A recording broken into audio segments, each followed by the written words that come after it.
Welcome back to my channel. ഇന്നത്തെ video എന്ന് പറയുന്നത് it's about my study routine. എൻ്റെ ഒരു സ്റ്റഡി റൊട്ടീൻ എങ്ങനെയാണെന്നുള്ളതാണ് ഇന്നത്തെ വീഡിയോയിലൂടെ ഞാൻ ഷെയർ ചെയ്യാൻ പോകുന്നത്. എൻ്റെ ഒരു ദിവസത്തെ ഞാൻ 3 ഡിവൈഡ് ചെയ്തിട്ടുണ്ട്.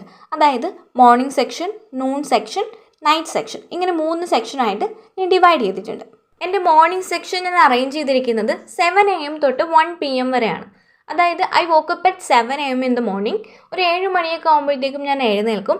അത് കഴിഞ്ഞ് 7 to 8 എന്ന് പറയുന്നത് ആ ഒരു 1 hour ഞാൻ ഒന്നും പഠിക്കത്തില്ല. അതായത് ഇപ്പോൾ എക്സസൈസ് ചെയ്യും, അല്ലെങ്കിൽ I took a cold shower and ഒരു മോർണിംഗ് വാക്കിന് പോവും, അല്ലെങ്കിൽ ഞാൻ എൻ്റെ പെറ്റിനോട് കളിക്കും. അങ്ങനെ എന്തെങ്കിലുമൊക്കെ എൻ്റെ ബോഡി ഒന്ന് മൂവ് ചെയ്യാൻ വേണ്ടിയിട്ടുള്ള ആക്ടിവിറ്റീസ് ആയിരിക്കും ഞാൻ ഒരു 1 hour ചെയ്യുന്നത്. അല്ലാതെ എനിക്ക് ഉടനെ പോയിരുന്ന് പഠിക്കാനുള്ള ഒരു കാലിബറൊന്നും എനിക്കില്ല. സോ ആദ്യത്തെ ഒരു 1 hour എന്തെങ്കിലുമൊക്കെ ചെയ്ത് എൻ്റെ ബോഡി ഒന്ന് എനർജൈസ് ആക്കിയിട്ട് മാത്രമേ ഞാൻ പഠിക്കാൻ വേണ്ടി ഇരിക്കത്തുള്ളൂ. പിന്നെ 8 to 9 എന്ന് പറയുന്നത് ഇറ്റ്സ് ഫോർ സ്റ്റഡി. അതായത് ഏതെങ്കിലും ഒരു ഡിഫിക്കൽട്ട് ആയിട്ടുള്ള സബ്ജക്റ്റ് ആയിരിക്കും ഞാൻ പഠിക്കുന്നത്. 8 to 9 ഒരു 1 hour സ്റ്റഡി സെക്ഷൻ കൊടുത്തിട്ടുണ്ട്. ആൻഡ് 9 to 9:30 എന്ന് പറയുന്നത് ബ്രേക്ക്ഫാസ്റ്റ് ആണ്. ബ്രേക്ക്ഫാസ്റ്റ് കഴിക്കാൻ നമുക്കൊരു 1 hourൻ്റെ ബ്രേക്കൊന്നും ആവശ്യമില്ലല്ലോ. അതായത് എനിക്ക് ഉടനെ തന്നെ ഞാനൊരു 1 hour ബ്രേക്ക് എടുത്തിട്ടാണ് പഠിക്കാൻ ഇരുന്നിട്ടുള്ളത്. പിന്നെ ഒരു 1 hour സെക്ഷൻ കഴിഞ്ഞിട്ട് 8 to 9 ഞാൻ പഠിച്ചു കഴിഞ്ഞിട്ട് 9 to 9:30 ഒരു ½ an hour മതി ബ്രേക്ക്ഫാസ്റ്റൊക്കെ കഴിക്കാൻ വേണ്ടിയിട്ട്. അത് കഴിഞ്ഞിട്ട് 9:30 to 11 ഒരു സ്റ്റഡി സെക്ഷൻ വച്ചിട്ടുണ്ട്. അതായത് 1.5 മണിക്കൂറിൻ്റെ സ്റ്റഡി സെക്ഷനാണ്. അത് കഴിഞ്ഞിട്ട് 11 to 11:30 ബ്രേക്ക് ഉണ്ട്. അതായത് ഒരു 1.5 മണിക്കൂർ പഠിച്ചു കഴിഞ്ഞിട്ട് ഒരു ½ an hour ബ്രേക്ക് എടുക്കുന്നുണ്ട്. ഈ 1.5 മണിക്കൂറും കണ്ടിന്യൂസ് ആയിട്ട് പഠിക്കുന്നില്ല. ഓരോ അരമണിക്കൂർ ഞാൻ പഠിച്ചു കഴിഞ്ഞതിന് ശേഷം ഒരു 5 minutes ഞാൻ ബ്രേക്ക് എടുക്കാറുണ്ട്. എന്നിട്ട് 1.5 മണിക്കൂർ കംപ്ലീറ്റ് ചെയ്യുമ്പോൾ ഒരു ലോങ് ബ്രേക്ക്, ½ an hour ഒരു ലോങ് ബ്രേക്ക് എടുക്കാറുണ്ട്. അരമണിക്കൂർ പഠിച്ചതിന് ശേഷം അടുത്ത സ്റ്റഡി സെക്ഷനാണ്. അതും 1.5 മണിക്കൂറിൻ്റെ സ്റ്റഡി സെക്ഷനാണ്.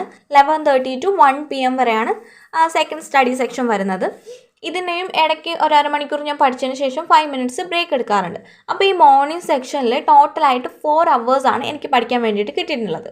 അടുത്തത് നൂൺ സെക്ഷനിൽ 1 PM തൊട്ട് 7 PM വരെയാണ് ഞാൻ എൻ്റെ നൂൺ സെക്ഷനായിട്ട് കൊടുത്തിട്ടുള്ളത്. കാരണം 1 to 2 എന്ന് പറയുന്നത് it's for lunch time and 2 to 3:30 എന്ന് പറയുന്നത് സ്റ്റഡി സെക്ഷനാണ്. 1.5 മണിക്കൂറിൻ്റെ സ്റ്റഡി സെക്ഷനാണ്.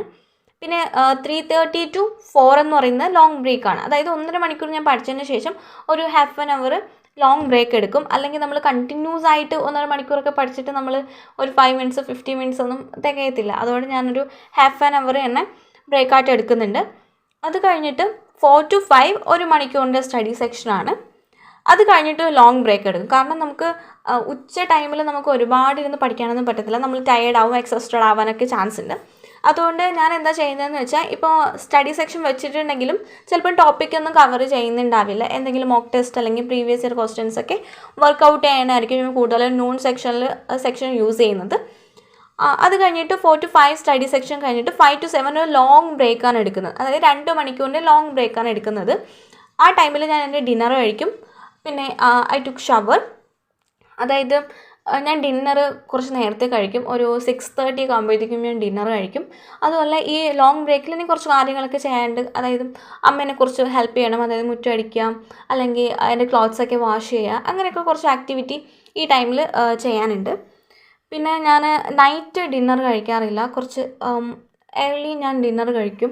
അതാണ് നമ്മുടെ ഹെൽത്തിനൊക്കെ കുറച്ചും കൂടി നല്ലത്. എത്രയും പെട്ടെന്ന്, അതായത് കുറച്ചുകൂടി നേരത്തെയൊക്കെ നമ്മൾ ഡിന്നർ കഴിക്കാൻ ശ്രമിക്കുക. അപ്പോൾ നമുക്ക് ബാഡ് ഫാറ്റൊക്കെ ഉണ്ടാവുന്നത് കുറയ്ക്കാൻ പറ്റും. അത് കഴിഞ്ഞിട്ട് നൈറ്റ് സെക്ഷനാണ്.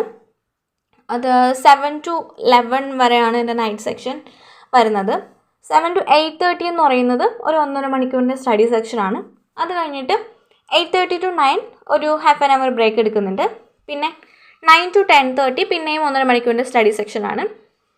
അത് കഴിഞ്ഞിട്ട് 10:30 to 11 ബ്രേക്കാണ്.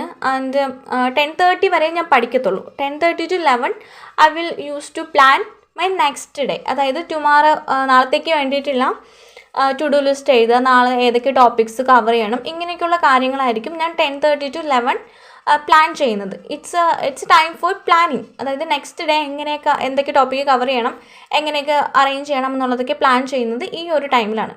പിന്നെ 11 മണിയാകുമ്പോഴത്തേക്കും ഐ ഗോ ടു ബെഡ്. അതായത് അപ്പോൾ നമുക്ക് 11 മണിക്ക് നമുക്ക് കിടന്നിട്ട് 7 മണിക്കാണ് ഞാൻ എണീക്കാറുള്ളത്. അപ്പോൾ തന്നെ എനിക്ക് 8 hour ഓഫ് സ്ലീപ്പ് കിട്ടുന്നുണ്ട്.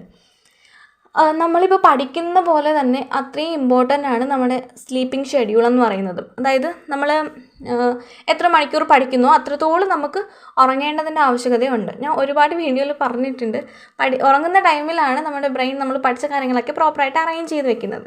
അതുകൊണ്ട് ഒരു പ്രോപ്പർ സ്ലീപ്പ് കൊടുക്കുക എന്നുള്ളത് നമ്മൾ എത്ര അവേഴ്സ് പഠിക്കുന്നുണ്ടോ അത്രയും ഇമ്പോർട്ടൻസ് കൊടുക്കണം നമ്മുടെ സ്ലീപ്പിംഗ് ഷെഡ്യൂളിന്. എന്നെ സംബന്ധിച്ച് ഒരു 8 hours സ്ലീപ്പ് എന്ന് പറയുന്നത് എനിക്ക് അത്രയും ആവശ്യമായിട്ടുള്ള കാര്യമാണ്. കാരണം എനിക്ക് മൈഗ്രെയിൻ ഇഷ്യൂസൊക്കെ ഉണ്ട്. അതുകൊണ്ട് 8 hours സ്ലീപ്പ് കിട്ടിയില്ല എന്നുണ്ടെങ്കിൽ എനിക്ക് പിറ്റേ ദിവസം പ്രോപ്പറായിട്ട് എണീറ്റിരുന്ന് പഠിക്കാനുള്ള ഒരു മൂഡും കാര്യങ്ങളൊന്നും കാണത്തില്ല. അതുകൊണ്ടാണ് ഞാൻ 8 hours സ്ലീപ്പ് തന്നെ എടുക്കുന്നത്. ബട്ട് എനിക്ക് അത് ടോട്ടലായിട്ട് നോക്കുമ്പോൾ 9.5 മണിക്കൂർ ഞാൻ ടോട്ടൽ സ്റ്റഡി സെക്ഷൻ എല്ലാം കൂടി ആഡ് ചെയ്യുമ്പോൾ എനിക്ക് കിട്ടുന്നുണ്ട്. 9.5 മണിക്കൂർ ഞാൻ പഠിക്കുന്നുണ്ട്. ഈ 9.5 മണിക്കൂറിൽ ഫുള്ള് ഞാൻ പഠിക്കുന്നില്ല. ഞാൻ പറഞ്ഞിട്ടുണ്ട് 5 minutes 10 minutes ബ്രേക്കൊക്കെ എടുക്കുന്നുണ്ട്. എന്നാലും ഇറ്റ്സ് മോർ ദാൻ ഇനഫ്. അതായത് ഒരു 9 മണിക്കൂർ തന്നെ നമ്മൾ പഠിക്കണമെന്നൊന്നും ഒരു കാര്യമില്ല. കാരണം നമ്മൾ എത്ര ടൈം പഠിക്കുന്നു എന്നുള്ളതിലല്ല, എത്ര ക്വാളിറ്റി ഓഫ് ടൈം നമ്മളിരുന്ന് പഠിക്കുന്നു എന്നുള്ളതിലാണ് കാര്യം. എൻ്റെ ഈ സ്റ്റഡി റൊട്ടീൻ വെച്ചിട്ട് എനിക്ക് 9.5 മണിക്കൂർ പഠിക്കാൻ വേണ്ടി കിട്ടുന്നുണ്ട്. 8 hours ഓഫ് സ്ലീപ്പും കിട്ടുന്നുണ്ട്. സോ എന്നെ സംബന്ധിച്ച് ഇതൊരു പെർഫെക്റ്റ് സ്റ്റഡി റൊട്ടീനാണ്. പിന്നെ നിങ്ങളിൽ പലരും നൈറ്റ് ഔൾസ് ആയിരിക്കും, അല്ലെങ്കിൽ ഇയർലി ബേർഡ്സ് ആയിരിക്കും.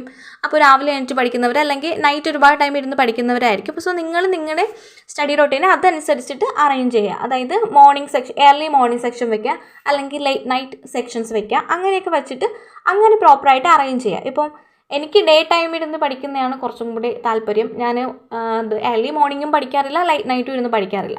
പിന്നെ ഒരു കാര്യം പറയാനുള്ളത്, സ്റ്റഡി റൊട്ടീൻസൊക്കെ ക്രിയേറ്റ് ചെയ്യുന്ന ടൈമിൽ നിങ്ങളെക്കൊണ്ട് പറ്റുമോ എന്നുള്ളതും കൂടി ആദ്യം ചിന്തിക്കുക. കാരണം സ്റ്റഡി റൊട്ടീൻ നമ്മൾ അത്രയും പെർഫെക്റ്റ് ആയിട്ട് ക്രിയേറ്റ് ചെയ്യുന്ന ടൈമിൽ ഒരുപാട് സ്റ്റഡി സെക്ഷൻസ് നമ്മൾ ആഡ് ചെയ്യും. അപ്പോൾ അത് ഫുള്ള് നമുക്ക് പ്രോപ്പറായിട്ട് പഠിക്കാൻ പറ്റണമെന്നില്ല. ആ ടൈമൊക്കെ യൂസ്ഫുൾ ആയിട്ട് നമുക്ക് പഠിക്കാൻ പറ്റണമെന്നില്ല. സോ നിങ്ങളെക്കൊണ്ട് പറ്റുന്ന, നിങ്ങൾ ഏത് ടൈമാണ് നിങ്ങൾക്ക് പഠിക്കാൻ കൂടുതൽ ഇഷ്ടം. ഇപ്പോൾ ഏർലി മോർണിംഗ് ആണെങ്കിൽ ആ ടൈം നന്നായിട്ട് യൂസ് ചെയ്യാൻ ശ്രമിക്കുക. അല്ലെങ്കിൽ ലേറ്റ് നൈറ്റ് ആണെങ്കിൽ ആ ടൈം കൂടുതൽ യൂസ് ചെയ്യാൻ ശ്രമിക്കുക. എൻ്റെ സ്റ്റഡി പ്ലാൻ അനുസരിച്ച് എനിക്കൊരു 9.5 മണിക്കൂർ പഠിക്കാൻ വേണ്ടിയിട്ട് കിട്ടുന്നുണ്ട്. ഇത്രയും സമയം പഠിക്കണമെന്ന് ഒരു നിർബന്ധമില്ല. കാരണം ഞാൻ പറഞ്ഞിട്ടുണ്ട്, ക്വാണ്ടിറ്റി ഓഫ് ടൈം അല്ല ക്വാളിറ്റി ഓഫ് ടൈമാണ് ഇമ്പോർട്ടൻ്റ് ആയിട്ടുള്ള കാര്യം എന്നുള്ളത്. അപ്പോൾ നിങ്ങളൊരു 5 to 6 hours of study plan ഉണ്ടാക്കിയാലും that is more than enough. കാരണം ഒരു 6 hours കുറയരുത്. ഒരു 5 to 6 hours മാക്സിമം നിങ്ങൾ പഠിക്കാൻ വേണ്ടിയിട്ട് എടുക്കണം. ഒരു 3 to 4 hours പഠിച്ചുകൊണ്ടൊന്നും എനിക്ക് തോന്നുന്നില്ല LTC ഒക്കെ ക്രാക്ക് ചെയ്യാൻ പറ്റുമെന്ന്. കാരണം കുറച്ച് മാസമല്ലേ ഇനിയുള്ളൂ. അപ്പോൾ നമ്മൾ ആ ടൈമിനുള്ളിൽ നമുക്ക് സിലബസ് കംപ്ലീറ്റ് ചെയ്യേണ്ടതുണ്ട്. അല്ലെങ്കിൽ ഇപ്പോൾ നിങ്ങൾ ഒരു ലോങ് ടൈം സ്റ്റഡി പ്ലാനാണ് ക്രിയേറ്റ് ചെയ്യുന്നത്, അതായത് ഒരു 1-2 വർഷം കഴിഞ്ഞിട്ടുള്ള ഒരു എക്സാമിന് അപ്പിയർ ചെയ്യണം എന്നുള്ള രീതിയിലൊക്കെയാണ് നിങ്ങളുടെ ചിന്ത. അങ്ങനെയൊക്കെ ആണെങ്കിൽ നിങ്ങൾക്ക് വേണമെങ്കിൽ ഒരു 3 to 4 hours ഒക്കെ പഠിക്കുന്നത് മതിയായിരിക്കും. പക്ഷേ LDC ഒക്കെ എയിം ചെയ്യുന്ന ഒരാൾ ഒരു 5 to 6 hours തന്നെ മാക്സിമം പഠിക്കാൻ ശ്രമിക്കുക. കാരണം അത്രയും കോമ്പറ്റീഷനാണ്. അപ്പോൾ അത്രയും ടൈം പഠിച്ചാൽ മാത്രമേ നമുക്ക് സിലബസ് കംപ്ലീറ്റ് ചെയ്യാൻ പറ്റത്തുള്ളൂ. പിന്നെ ഞാൻ എടുത്തിട്ടുള്ളത് 1.5 മണിക്കൂറിൻ്റെ സ്റ്റഡി സെക്ഷൻസ് ആണ്. ഇപ്പം നിങ്ങൾക്ക് വേണമെങ്കിൽ അത് 1 മണിക്കൂറിൻ്റെ സ്റ്റഡി സെക്ഷനായിട്ട് കുറയ്ക്കാം. 1 മണിക്കൂർ പഠിച്ചിട്ട് 1/2 മണിക്കൂറൊക്കെ ബ്രേക്ക് എടുക്കുക. ഇപ്പോൾ നിങ്ങൾ ബിഗിനർ ആണെങ്കിൽ അങ്ങനെയൊക്കെ ചെയ്യുക. കാരണം ഒരുപാട് ടൈമൊന്നും നമ്മൾ പഠിച്ചിട്ട് ഒരു 5 minutes ബ്രേക്കൊന്നും മതിയാവത്തില്ല. അതുകൊണ്ട് നിങ്ങൾ 1/2 മണിക്കൂർ ബ്രേക്ക് തന്നെ എടുക്കുക. എന്നിട്ട് സ്ലോലി അത് കൂട്ടിക്കൊണ്ടുവരാം. അത് 1 hour സെക്ഷൻ വെക്കുന്നിടത്ത് 1.5 മണിക്കൂർ, 2 hour, അങ്ങനെ സ്ലോലി ഗ്രാജുവലി ഒരു ഇമ്പ്രൂവ്മെൻറ്റ്സ് കൊണ്ടുവരാം. ഇപ്പോൾ എനിക്ക് എൻ്റെ മോർണിംഗ് സെക്ഷനിൽ ഞാൻ ടോട്ടലി 4 hours ആണ് പഠിക്കുന്നത്. പിന്നെ നൂൺ സെക്ഷനിൽ 2.5 hour ആണ്. കാരണം ഉച്ചയൊക്കെ ആകുമ്പോൾ നമുക്ക് ഒരുപാട് ഇരുന്ന് പഠിക്കാൻ പറ്റത്തില്ല. പിന്നെ നൈറ്റ് സെക്ഷനിൽ 3 hour ആണ് പഠിക്കുന്നത്. എൻ്റെ സ്റ്റഡി റൊട്ടീൻ എന്ന് പറയുന്നത് ഒരു ഫുൾ ടൈം ആസ്പിരൻറ്റിൻ്റെ സ്റ്റഡി റൊട്ടീനാണ്. ഇപ്പോൾ വീട്ടമ്മമാർ അല്ലെങ്കിൽ കുഞ്ഞുങ്ങളൊക്കെ ഉള്ളവരുടെ സ്റ്റഡി റൊട്ടീൻ എന്ന് പറയുന്നത് എൻ്റെ ഡിഫറെൻ്റ് ആയിരിക്കും. കാരണം അവർക്ക് പോലും ഒരു സ്റ്റഡി പ്ലാൻ പ്രോപ്പറായിട്ട് മെയിൻറ്റെയിൻ ചെയ്യാൻ പറ്റിക്കൊള്ളണമെന്നില്ല. സോ നിങ്ങളുടെ സാഹചര്യങ്ങളും സിറ്റുവേഷൻസൊക്കെ അനലൈസ് ചെയ്തിട്ട് നിങ്ങൾക്ക് പറ്റിയ ഒരു സ്റ്റഡി പ്ലാൻ ക്രിയേറ്റ് ചെയ്യുക. കാരണം ഒരു സ്റ്റഡി പ്ലാൻ നമ്മൾ ക്രിയേറ്റ് ചെയ്യുന്ന ടൈമിൽ അത് കുറച്ചും കൂടി പെട്ടെന്ന് നമ്മുടെ ലക്ഷ്യസ്ഥാനത്തേക്ക് എത്തിക്കും. അതായത് ഒരു പ്ലാനും ഇല്ലാതെ പോകുന്നതിനെക്കാട്ടിലും എത്രയോ ബെറ്ററാണ് നല്ലൊരു സ്റ്റഡി പ്ലാൻസൊക്കെ ക്രിയേറ്റ് ചെയ്തിട്ട് നമ്മൾ സ്റ്റഡീസ് കൊണ്ടുപോകുന്നത്. സോ ഇത്രയേ ഉള്ളൂ ഇന്നത്തെ video. Thank you so much for watching, and if you like this video please like and subscribe my channel, and see you guys in the next video. Bye bye.